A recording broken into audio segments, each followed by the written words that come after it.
Hi, welcome to my online sanctuary. I'm here at Shine Yoga in Cincinnati. And today I'm coming in to talk about my theme of the week for my yoga classes and to give you a little bit of a movement awareness practice. And the movement that I'm going to share is a very simple movement. So it's an essential functional movement that is important in our daily activities, as well as any type of athletic type of yoga or other sports that we might be participating in.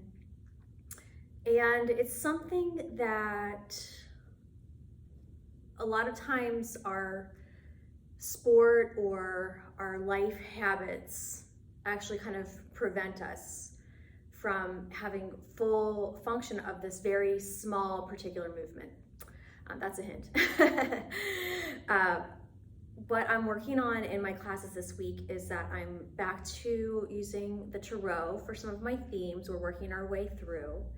And this week I'm bringing up the 12s and the Knights. So the way that I'm seeing the similarities in 12s and Knights is that they're both archetypes of progress, of potential change, and certainly of possibility. So I'm going to focus less on the 12s here and a little bit more on the Knights, but I'm going to suggest that they carry a similar energy. Okay, so the Knights represent an archetype of a hero or a champion, at times a warrior, but it's also someone that is in a lot of ways under someone else's rule. So the way that I'm going to work it into classes this week is this idea of being able to be a champion for ourselves, as well as for our mission or a greater good, which aren't always going to be in perfect harmonious relationship, right? Like, there are a lot of people that end up in roles that maybe don't fully align with their own personal values. And so for a lot of times there's inner conflict about, what's the right path.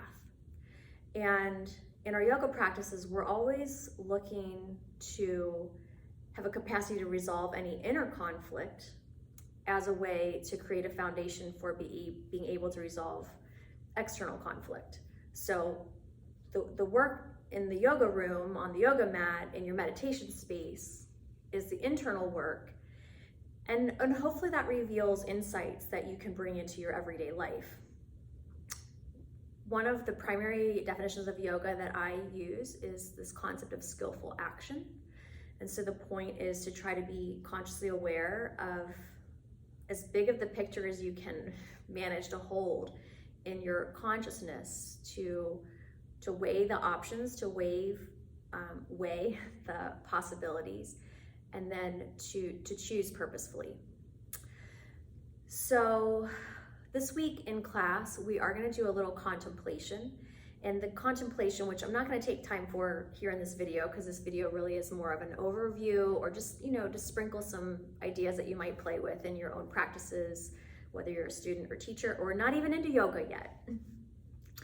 And the idea is, what does it feel like to be as close as possible to your authentic self? And so we'll sit in meditation and we'll just take a moment to think about that. And when we do it in class, it's a short part of my class. The opening meditations are fairly short, so we don't go in too deep, but it's just an opportunity to think generally, like what's your general sense of self? And then to think about,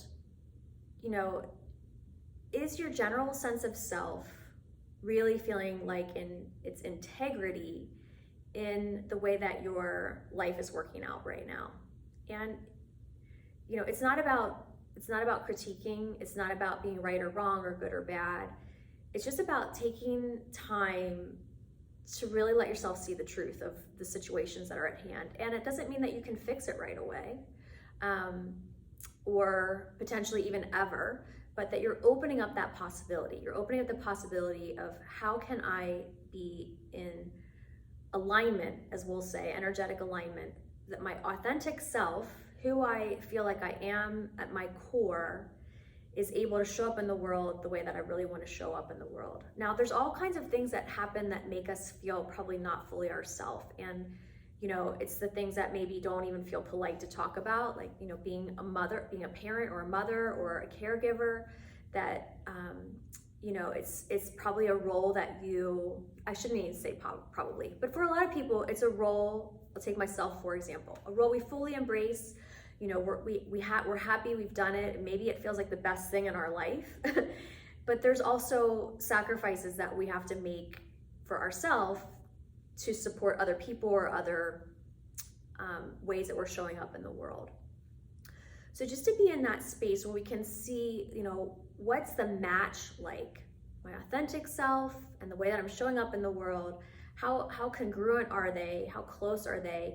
And is there potentially maybe a little shift I could make that would allow me to be the hero of my own life and to be in authenticity, even if I have to show up for other people? So that's the big picture of the practice.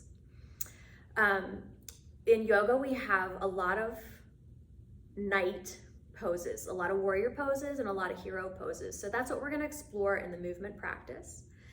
And the thing that I'm going to be focusing on, fine detail work, is one of my signatures in my classes, is that we're always working fine detail work, whether you're doing a functional movement class or a more advanced class.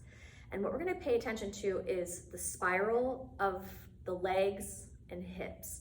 So I'm going to just take a couple minutes and give you some things that you could play with, no matter what physical shape that you are. You do need to be able to get down, up and down off the floor for this. But if you're not able to do that, you could probably modify it in sitting in a chair or laying in your bed. So, like I said, these are fairly simple movements, but you might be surprised at the lack of mobility you might have in some of the actions. And when we do what we're gonna do, keep in mind that we're working like your teeny tiny hip rotators that are deep inside your hip socket. So those are called your go-go muscles. You can look that up, G-O-G-O. And they rotate the leg in and out at the hip. And it's where the femur bone meets your hip bone. We're gonna play with rotation of leg bone, rotation of hip bone, so your pelvic bones, and also rotation at the waist. So I've got my skeleton in the back there. I'm gonna just kind of show you what I'm talking about. I'll bring him up a little bit closer here.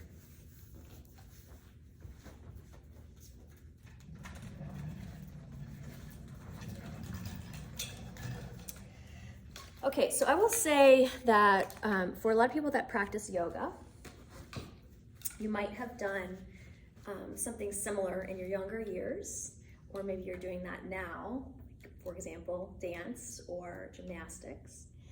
And, you know, I do have a lot of men in my classes, but there's a majority of women, and many of us have been pregnant, have carried babies, and that also can cause us to move into a little bit more of a external rotation at the pelvis and at the femur bone. And we might also get a little more lordosis. So if I let myself relax, I have a big low back curve, and my feet would like to be turned out. It's kind of like it's comfort zone. So a lot of people in yoga classes do have a little bit of excessive external rotation, turnout at the hip. So here's your femur, and it fits into the acetabulum of the pelvic bone. Remind yourself that you have two distinct pelvic bones, and they have two sets of muscles that work on them, and so they're not always in the same position, and they don't always work the same. And then he can't rotate, but we would also have our abdominal muscles that allow us to rotate and side bend. So one of the things we're going to pay attention to in class this week is when we're rotating at the quotation mark hip, what's rotating? Is leg bone rotating? Is pelvic bone rotating? Is spine, torso rotating? And we're going to work on some distinctions and create some isolations. So let me show you a little test that you can do to kind of check your balance of internal and external rotation of the femur at the hip. Let's shift my camera angle. I'm still pretty low tech here. All right, so in classes, we're gonna do a good amount of warm-ups before we get down here, but this is simple and you probably are fine just to check it out. So the first thing we're gonna do is just lay on our stomach, and you can right away tell if your body likes, this is called abduction. When your legs go away from your body, that's abduction. And then if your feet turn out and you feel the inner edges of your feet or your inner knees on the floor, now you're in external rotation. So because of all those years of gymnastics, like this really is kind of my more comfortable place where I've had that external rotation. And you know what? That's a big part of why we have tight glutes. So the muscle that runs from your sacrum out to your hip is short, and that pulls you into external rotation. So we're gonna try to come to, again, quotation mark neutral. It's general neutral. It's not perfect. Everybody's not exactly the same, but it's general neutral. And then try to have your feet where they're straight down and not out, and vice versa, not all the way touching. And then go ahead and bring your forehead to the floor. And then we're gonna lift our right leg up, squeeze your muscles so the leg stays straight, and try to stretch your leg farther out away from your hip. So like you're trying to make your leg longer and lay it down. And then same thing for the other side, lift the leg straight up, try not to have the knee bent and stretch it back. And then do that a couple times. And hopefully you can find where you feel pretty even and it feels like your legs are straight back and not rotating out. So you feel the middle 3 toes on the floor. Now you can keep your forehead on the floor, you could stack your hands, you could just prop yourself up on your forearms, and then bend your right knee with your foot flexed. If you get a little hamstring crampy, just kind of bounce it out a little bit. And you don't have to pull the leg in too tight. Now, I want you to think about keeping your knee pressing to the floor, hug your low belly in a little bit, and then try to spin your shin out to the side without letting your pelvis roll and without letting your foot do any funny stuff. And just have a sense of how far your foot could go out to the side. Now, interestingly, what's actually happening is your femur bone is internally rotating. So the foot is going out, but we're testing our femur's ability to rotate inward. And then bring it back, and then just do the same thing on the other side. Flex your foot, bend your knee, press your knee down, hug your belly in a little bit, and then try to take the foot out to the side. So again, that's called abduction, when your limbs go away from the middle. And notice how much that goes out. Does it feel different than the other side? And then you could do that a couple more times and just kind of get a little compare and contrast. Just noticing how much your femur bone can turn inward. All right, then we're gonna flip over. I'm gonna point my feet in your direction and put my head up on a block just so it helps me orient. You can have your head elevated or you can keep it on the ground.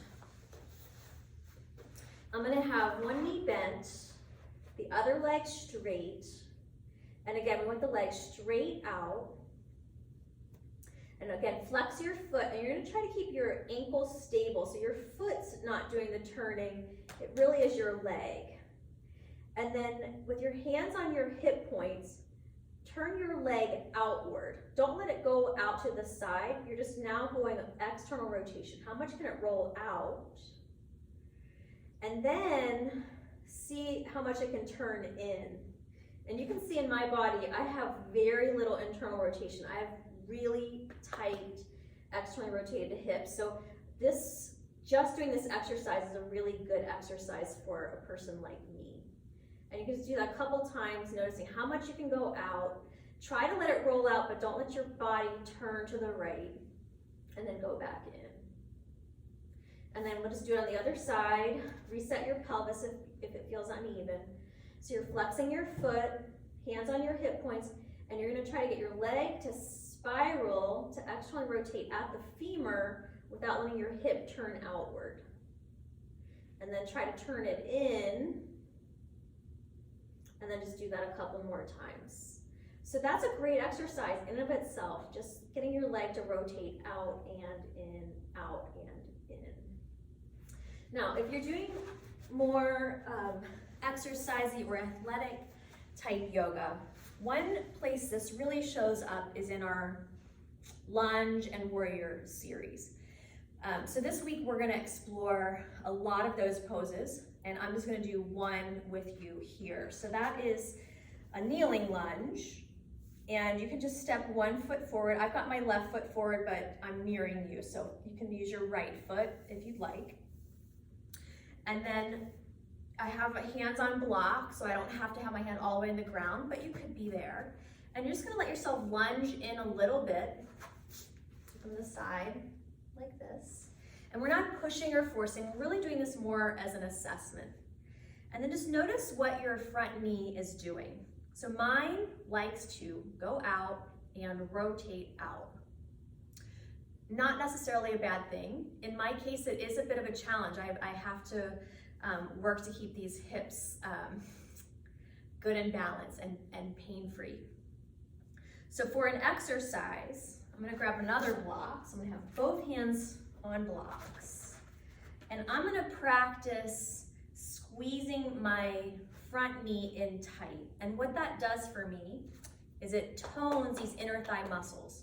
So I can have a better balance between the inner thigh and the outer hip, and that's gonna be good for my hips and my lower back. Just gonna hold while I'm still pressing that knee into my arms, make sure I'm breathing well. And then we're gonna let ourselves go into external rotation and work on external rotation, which will stretch the hip. So I'm letting my foot crawl out, and I'm letting it turn out until it feels like it's the most comfortable position for myself. Yours might be less than mine. If you have really turned out hips, you might be a little bit more. Now, what I want you to do is keep pressing into the inner edge of your foot. It doesn't have to stay on the ground, but I don't want your ankle to do funky things.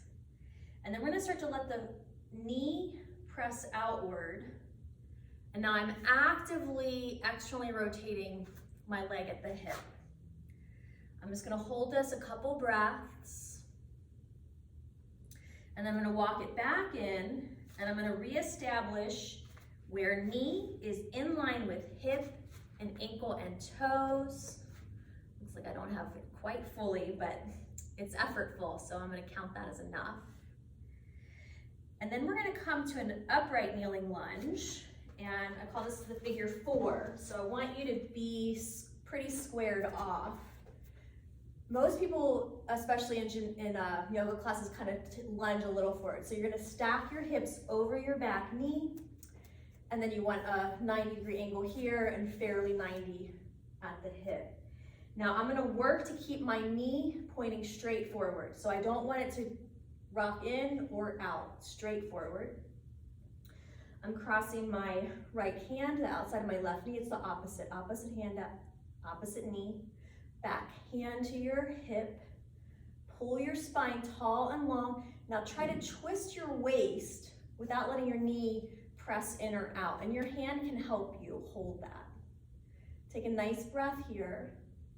And then it works in your body. Reach your arm behind you. You're gonna get a nice twist. Smooth and steady with your breath. Good, we're gonna unwind and we're gonna come into crescent lunge. So we're gonna walk the front foot a little more forward. We're gonna let ourselves lean in. Bring your hands to your front knee, and then try to bring both arms up towards the sky, keeping that front knee nice and balanced. Take a good deep breath in. With your exhale, bring your arms down to the floor or your blocks. And then we're gonna lift the back knee up and start to stretch the front leg towards straight. Maybe it goes all the way. Maybe it feels better if it's not all the way straight. So now we're coming into a big hamstring stretch. Now here, we're gonna pay attention to what the pelvis is doing.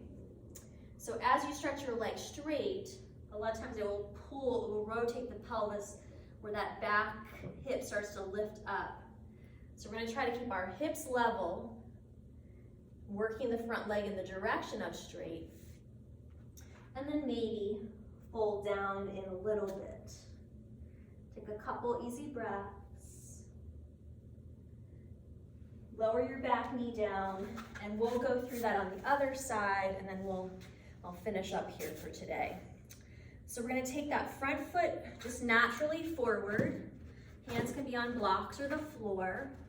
And you're letting yourself lunge in, just comfortable, and noticing where that is. What does your shin and upper leg bone like to do? Then we're gonna try to square it off. So we're gonna walk the foot in if it was wide, and we're gonna push the knee into the same side elbow. So you feel your inner thigh muscles activating, and that will cause what's called inhibition. It will make your glute on the back side soften a little bit. So you're working the inside hip to relax the outside hip. Then we're gonna move into external rotation. So we're letting ourselves walk the foot forward and turn out to the amount that it likes. And then you're pressing your knee out to the side, so it's going to the side and also externally rotating. And I just don't want to let that ankle collapse, so I'm keeping a little bit of pressure through the inner big toe. If you're on the extra flexible side, you could fold in, fold down a little bit here, but that's not necessary. We're going to reactivate the inner thigh. We're walking the foot back in and squeezing the knee onto the arm. Find your breath. And then we're going to come upright. We want to make sure everything's squared off. Back hand to your hip, opposite hand to the outside of the knee. Use your eyes to coordinate your muscles where the knee goes straight forward. And then try to keep it forward as you twist. And you'll probably feel that you're kind of pushing it in towards the midline a little bit. Your hand can help you stabilize the knee. If it feels okay in your body, reach your arm behind you. Take a good deep breath in. Exhale, unwind. Walk your foot a little more out in front of you, and then you can lunge in a little deeper if you like. If you're comfortable to do so, reach your arms up to the sky. Lift your heart, find your breath. Bring your hands down to the floor or blocks, and you're gonna lift your back knee up, and you're just nice and slow, starting to press that front leg towards straight. If it's happy, it can go all the way straight. Check your pelvis. Try to keep the pelvis level. And then if it would feel good, you can fold, but try to keep those hips level. So for example, I could fold, but then my pelvis starts to turn. So how can I keep my pelvis level, and what's the depth of fold that feels good then? All right, we're gonna lower the back knee down. Let's take a little puppy, a little spine stretch. You're on your knees. Stretch your hips back. If it feels good, your head can touch down. Let's come into child's pose. Hips back to your heels. Let your lower back gently round. Come onto your stomach. Take a little Sphinx pose. Pull your chest forward. And then we're just gonna finish off by wobbling out our legs. So have your knees comfortable. They can go wide again. And just wobble, wobble, wobble, shake. Just kind of shake things out. And after our yoga practices, it's always good to take a little meditation or a little rest. And you can just stack your hands and let your head rest down, or anything else that might feel good.